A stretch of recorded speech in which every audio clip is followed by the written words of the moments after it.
Hey there, random internet strangers. It's Random Crypto Guy with the worst crypto channel on YouTube. Hooray! Dun dun dun dun dun dun dun.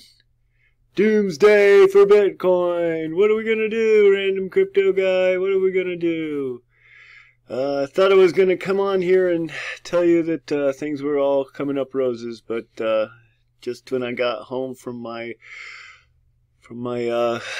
class, my workout class, that took another poop. So let's go, without further ado, let's go and take a look at the charts. And here we go. And this is the expanded view of the daily chart. Let's zoom in a little bit. Let's take a look at what's going on here. Nice big drop today, right into this demand zone. See how it respected it? Almost to the T, almost to the letter. It didn't take out the demand zone. It just barely missed it. This is where I had my order. I was a little bit higher, actually. I was up at 85, but I had it down at 83. I should have kept it at 85, huh? I kind of scooped it up because I placed it over here a few days ago. And I just I boosted it up because it missed. It went up here to 9,000, and then of course over the weekend takes a big poop. Not sure what's going on with it yet. I haven't read through all the Twitter and nonsense and everything that's going on. So but it is obeying the demand level, so that's good.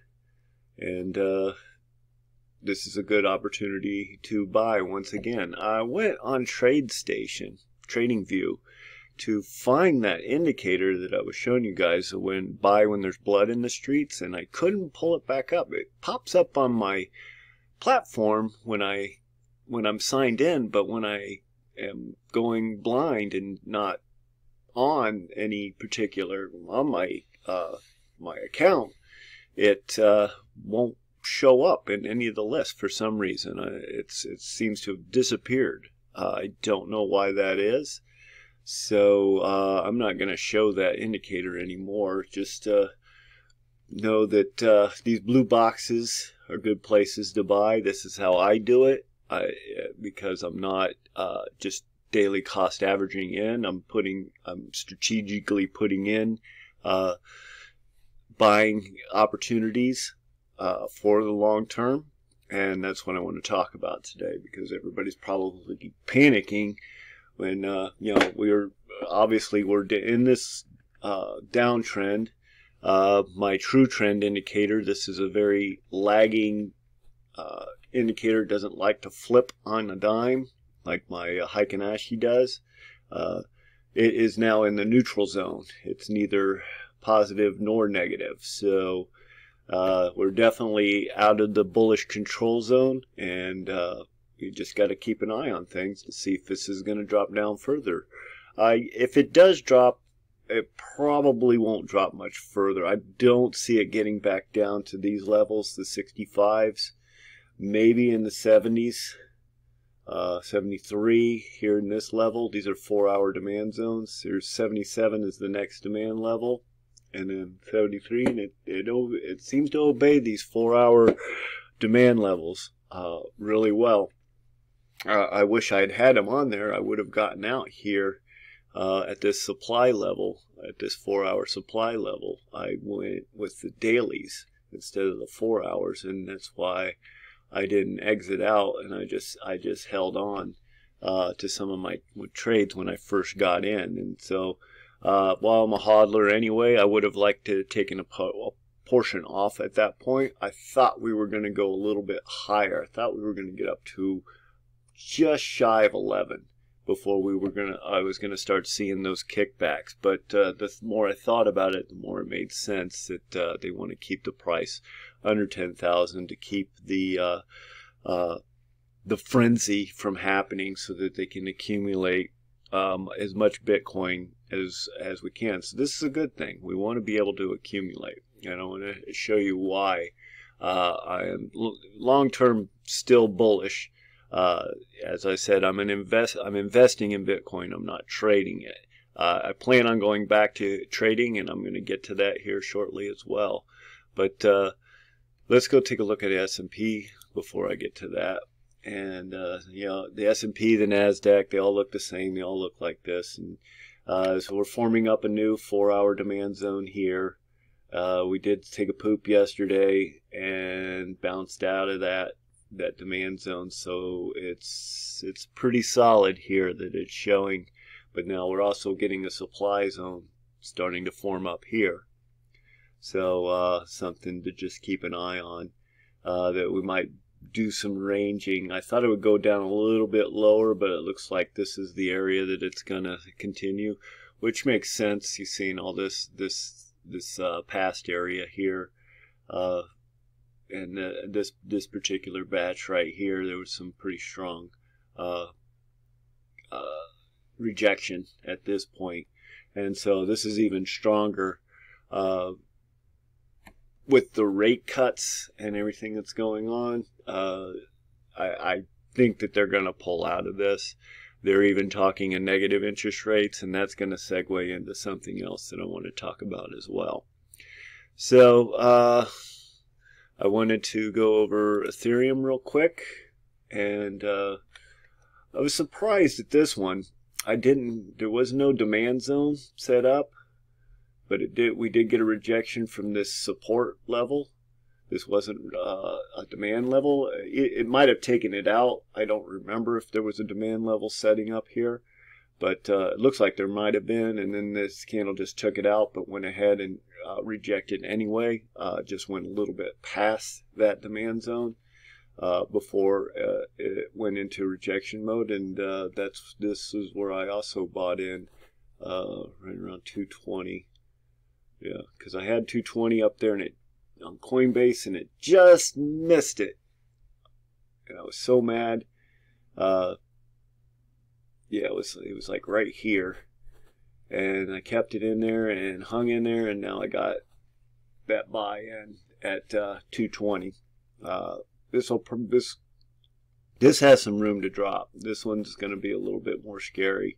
We do have weekly support here, coinciding with this little tiny demand zone, so we might see a drop down into that area and a rejection and a continued downward slope in this one. So, but this is the time to accumulate. If you're an investor, if you're a trader, you want to be shorting this, which is fine. And as you can see in my slow trend, we are still in an uptrend.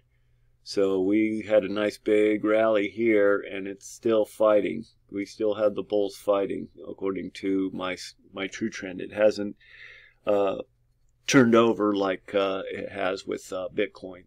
So it's definitely investing time if you are looking for the long term, and I want to go over that right now.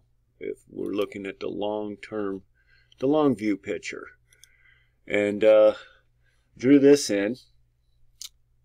This is the store of value, the parabolic store of value that I've been talking about, and this goes all the way back to 2016. It even goes back further, and you can see that it's slowly, gradually building up, and if you connect all the lows, you get this big parabolic run. Now, what will determine the next point to connect? I mean, is it going to stop here? Is it stop here at one of these demand levels? Is it going to go? I mean, I don't see it going all the way back down to this level, because I think that the use case and the amount of adoption, this is what I call the adoption curve. And so the more and more people begin to use Bitcoin and get to use it not just as a store of value, but as something where you can purchase things with, and you're seeing it more and more of people being able to buy things with Bitcoin. And the CMEs is another thing. This is all demand here. This is just people rushing in and out trying to make fiat. But the people that understand what Bitcoin is for the long haul, is growing, and that's what this parabolic curve, this line that I drew in here, it's not a very good line, I didn't, but basically it's the beginnings of a parabolic run. Now, when this starts to turn up and go completely parabolic as far as a store of value is anybody's guess. But I do believe that that is the future, that as the market cap continues to grow, that you will see this line getting higher and higher.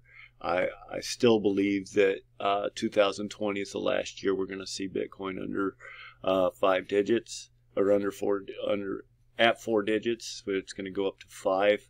But it's not happening quite as fast as I thought it would. We got knocked down here from these supply levels a little bit faster. I thought we would get up to 1100, but we did not. We got rejected at 10.5, and that's when the rejection occurred. I thought that we were going to go a little bit higher before that rejection occurred, but I expected that rejection to occur. If you look at my very earliest videos, I was talking around 12, and then I dropped that forecast down to 11, and we got rejected at 10.5. So, just wanted to show you that this parabolic, if you connect the lows, you'll see a parabolic rise. And this, if you don't pay attention to the rushing of in and out of people trying to make fiat,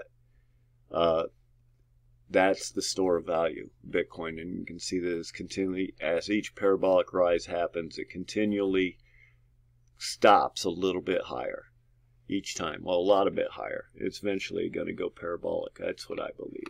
So I just wanted to go over that and show that. And what I plan to do once I get, I plan on doing that this weekend. Going to BlockFi and depositing my Bitcoin and my Ethereum.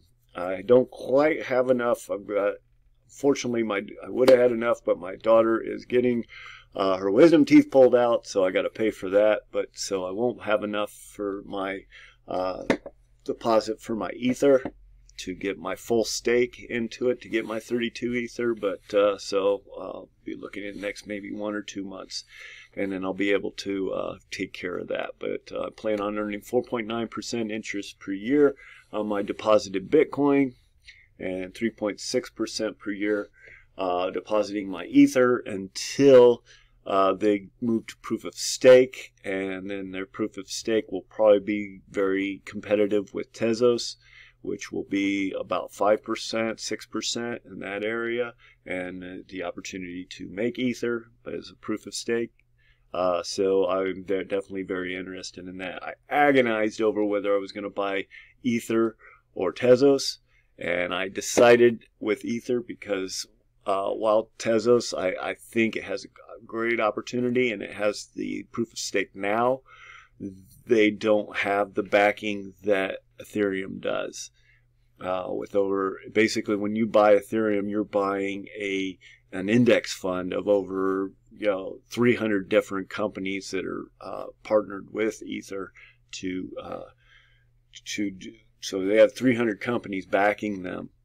Some big ones like Microsoft are backing Ether. So I had to go with that as instead of Tezos. Once I get my Ether, then I'll probably start looking at Tezos as another opportunity to be a node for Tezos. But you can see, if you're not into the cryptocurrencies, you can deposit. You can put it in USDC, which is basically a stable coin pegged to the $1. So it's $1, 1 USDC, and earn 8.6% per year. So it makes a great savings account.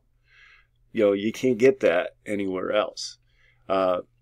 With the banks, they're talking about going to negative interest rates, and so when you put your money into a savings account, you're going to be earning negative interest on that because they want you to borrow the money, because that's how much they want to keep you as a debt slave.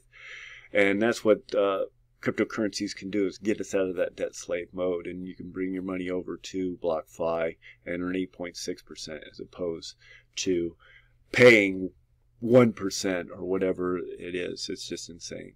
So that's all I have today. Thanks for coming. Just hit like and subscribe.